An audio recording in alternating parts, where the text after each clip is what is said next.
بسم اللہ الرحمن الرحیم۔ السلام علیکم ورحمۃ اللہ وبرکاتہ۔ عزیز طلباء، امید ہے کہ آپ خیریت سے ہوں گے۔ آج ہم قافیہ کا سبق نمبر 154 پڑھ رہے ہیں، جس کے اندر ہم کلمے کی دوسری قسم یعنی فعل کا بیان پڑھیں گے۔ کلمے کی پہلی قسم اسم کا بیان تفصیل سے گزر چکا ہے۔ چلتے ہیں اپنے سبق کی جانب۔ بسم اللہ الرحمن الرحیم۔ الفعل ما دل على معنى في نفسه مقترن بأحد الأزمنة الثلاثة ومن خواصه دخول قد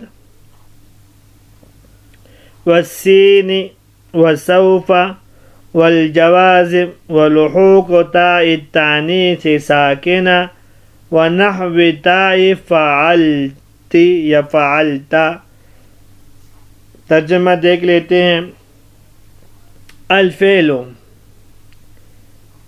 فعل ما دل علی معنی فی نفسہ، وہ کلمہ ہے جو ایسے معنی پر دلالت کرے، مقترن بأحد الأزمنة الثلاثہ، جو اس کی ذات میں ہو اور وہ ملا ہوا ہو تینوں زمانوں میں سے کسی ایک زمانے کے ساتھ۔ ومن خواصہ، اور فعل کی علامات میں سے یہ ہے کہ دخول و قد، اس کے اوپر قد آتا ہے، سین آتا ہے اور سوف آتا ہے، والجوازم، اور جوازم کا داخل ہونا، ولحوق تاء التانیث، اور تاء تانیث ساکنہ کا، اور تا فعلت کی طرح یعنی ضمائر بارزہ مرفوعہ متصلہ کا آخر میں لاحق ہونا۔ آج کے درس کے اندر ہم پہلی بات تو فعل کی لغوی اور اصطلاحی تعریف پڑھیں گے، اور دوسری بات فعل کی علامات کے حوالے سے ہم پڑھیں گے۔ فعل کا لغوی معنی ہے کام، اس کی جمع فعال اور افعال آتی ہے۔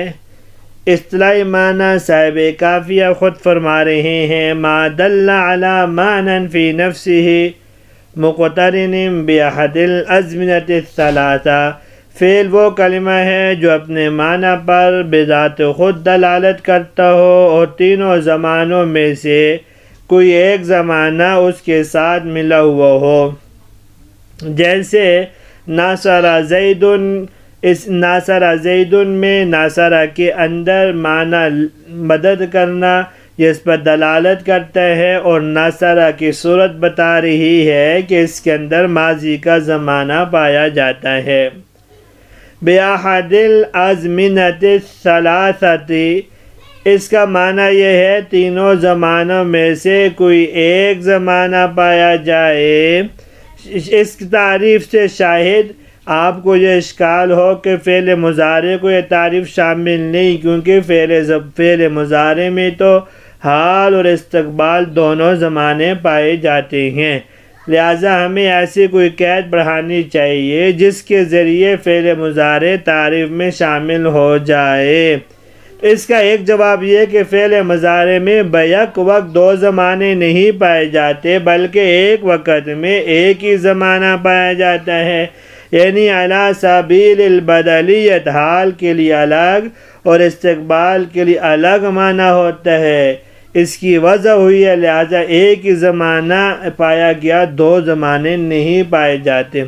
دوسرا جواب یہ ہے کہ فعل میں ایک زمانے کا پایا جانا تو کم از کم ہے، اس سے زیادہ اگر کسی کلمے میں پائے جائے تو اس کی کوئی ممانعت نہیں ہے۔ اب دیکھیے مذکورہ تعریف کے فوائد و قیود میں الفعل معرف ہے، اور باقی ما دل علی معنی فی نفسہ بأحد الأزمنة الثلاثہ تک کا تعریف ہے۔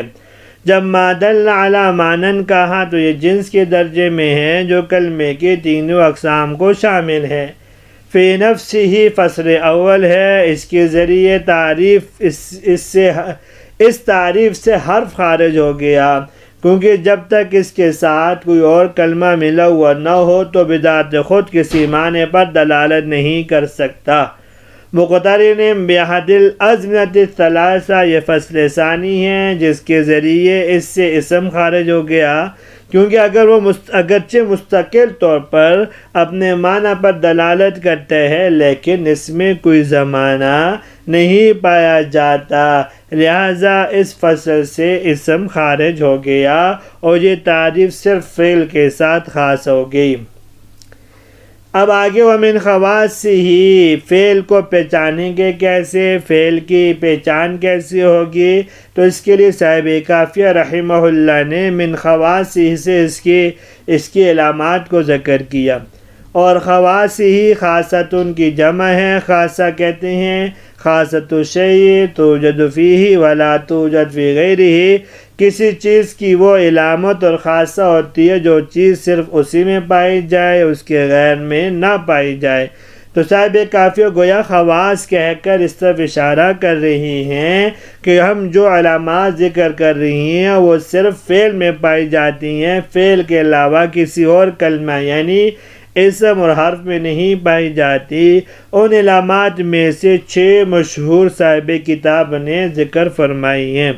ان میں سے پہلے ہے قد، دخول و قد، یعنی ایسا کلمہ جس پر قد داخل ہو، آپ صرف فوراً کہہ سکتے ہو کہ وہ فعل ہی ہے، اسم و حرف نہیں ہے، جیسے قد سمع اللہ قول التی تجادلک فی زوجہا، لقد سمع اللہ قول الذین قالوا، اس لیے کہ قد فعل کی علامت ہے، فعل میں ماضی کو حال کے معنی میں کرنے کے لیے قد آتا ہے، یا فعل کے معنی میں تحقیق کے لیے یا تقلیل کے لیے آتا ہے۔ تحقیق، تقلیل یہ سب فعل کے ساتھ خاص ہے، لہذا قد بھی فعل کے ساتھ خاص ہوگا۔ والسین، دوسری علامت ہے سین، کسی کلمے کے شروع میں سین ہو تو وہ بھی صرف فعل ہی ہو سکتا ہے، جیسے کلا سیعلمون، کیونکہ یہ فعل مضارع کو قریب کے معنی میں کر دیتا ہے۔ وسوف، اور تیسری نشانی ہے، تیسری علامت ہے سوف، کسی کلمے کے شروع میں سوف ہو تو وہ فعل ہوگا، سوف تعلمون، یہ دونوں اس لیے فعل کی علامت ہے کہ سین استقبال قریب کے لیے آتا ہے اور سوف استقبال بعید کے لیے، اور استقبال کا زمانہ فعل میں ہوتا ہے، لہذا یہ علامات بھی فعل کے ساتھ خاص ہے۔ والجوازم، کسی کلمے کے شروع میں جوازم کا آنا، حروف جوازم کا آنا، حروف جوازم ان، لم، لما، لام امر لائی نہیں ہے، ان میں سے کوئی داخل ہو جائے، جیسے فَإِن لَمْ تَفْعَلُوا وَلَن تَفْعَلُوا، یہ اس لیے فعل کی علامت ہے کہ حروف جوازم یا تو فعل کی نفی کے لیے آتے ہیں جیسے لم اور لما، یا طلب کے لیے آتے ہیں جیسے لام امر، یا منع کرنے کے لیے آتے ہیں جیسے لائی نہیں، یا کسی چیز کو فعل کے ساتھ متعلق کرنے کے لیے آتے ہیں جیسے حروف شرط۔ یہ تمام چیزیں فعل کے ساتھ خاص ہیں، لہذا یہ جوازم بھی فعل کے ساتھ خاص ہوں گے۔ وَلُحُوقِ تاء تانیث ساکنہ، کسی کلمے کے آخر میں تاء تانیث ساکنہ ہو، یعنی واحد مؤنث غائب کا صیغہ ہو، جیسے قالت رب انی وضعتها انثی، اس میں قالت جو ہے یہ فعل ماضی ہے، یہ فعل کی علامت ہے، یہ اس کلمے کے ساتھ لاحق ہوتی ہے جو فاعل کا تقاضا کرے، اور فاعل کا تقاضا اکثر فعل ہی کرتا ہے۔ وَنَحْوِ تَاءِ فَعَلْتِ، فعلتی کے آخر میں جیسے ضمیر مرفوع متصل لگی ہوئی ہو، نحو کہہ کے اشارہ کیا، ایسا فعل جس کے آخر میں تا ضمیر مرفوع متصل ہو، چاہے وہ مؤنث کی ہو مذکر کی ہو، تو وہ بھی فعل کی نشانی ہے، کیونکہ کوئی بھی ضمیر مرفوع متصل کسی کلمے کے آخر میں ہوگی وہ فعل ہونے کی نشانی ہے۔ جیسے ما قلت لهم، الا ما امرتنی، تو قلت اور امرتا یہ فعل کی علامات، فعل کی نشانی ہے، اس کی وجہ وہی ہے جو تائے ساکنہ کی ہے، یعنی یہ بھی فاعل کا تقاضا کرتی ہے اور اکثر فاعل کا تقاضا فعل ہی کرتا ہے، لہٰذا یہ بھی فعل کی علامات ہے۔ فعل کی اور بھی بہت سی علامتیں ہیں جس کو صاحب کافیہ رحمہ اللہ نے ذکر نہیں کی، مثلا ایسا مستند ہونا جو مستند الیہ نہ ہو سکتا ہو، جیسے ناصر زید میں ناصر ایسا مستند ہے جو مستند الیہ نہیں ہو سکتا، یہ فعل کا خاصہ ہے۔ اگر مستند الیہ ہو سکتا ہو تو وہ اسم کا خاصہ ہے، جیسے زید قائم، القائم مستند ہے لیکن مستند الیہ بھی بن سکتے ہیں۔ نمبر 2، ماضی اور مضارع کی گردان کا آنا، یہ علامت بھی صاحب کافی نے ذکر نہیں کی، کیوں گردان فعل کی ہوتی ہے، لہذا ماضی مضارع وغیرہ کی گردان فعل کی علامت ہے۔ اور اسی طرح ایک ہے امر کا ہونا، اضرب تو مار، نہیں ہونا جیسے لا تضرب، نون تاکید ثقیلہ اور خفیفہ کا آخر میں ہونا آنا، جیسے اضربن اضربن۔ اب فعل کو فعل کیوں کہتے ہیں؟ فعل لغت میں معنی مصدری کو کہتے ہیں، اور نحو کی اصطلاح میں فعل 3 چیزوں یعنی مصدر، زمانہ اور نسبت الی الفاعل سے مل کر بنتے ہیں۔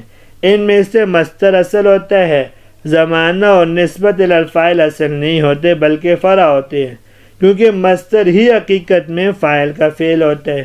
مصدر، زمانہ اور نسبت الی الفاعل کا مجموعہ فاعل کا فعل نہیں ہوتا۔